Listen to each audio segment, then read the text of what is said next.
جیسا کہ ہم سب کو معلوم ہے کہ آج کل پاکستان میں سیلاب کی وجہ سے حالات بہت خراب ہیں، بہت ناساز ہیں، اور جو لوگ متاثر ہوئے ہیں اللہ پاک ان سب کے لیے آسانیاں پیدا فرمائے، ان سب کے لیے غیب سے سلسلے چلائے تاکہ ان کے وہ نقصانات جو وہ برداشت کر رہے ہیں ان کا مداوع ہو سکے، اور بے شک اللہ پاک کی بہترین مداوع کر سکتے ہیں، آپ اور میں نہیں کر سکتے۔ عمر بن خطاب ایک ایسی خلافت گزارنے کے بعد جس میں ہر روز رات کو مال غنیمت تقسیم کرنے کے بعد جھاڑو مار دیا کرتے تھے، اس کے باوجود جب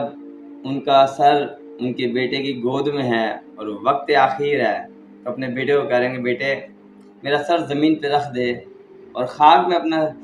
چہرہ مسل کر، خاک میں اپنا چہرہ رگڑ کر، اور یہ کہہ رہے ہیں کہ عمر برباد ہو گیا اگر اللہ نے معاف نہ کیا، عمر برباد ہو گیا اگر اللہ نے معاف نہ کیا۔ ہو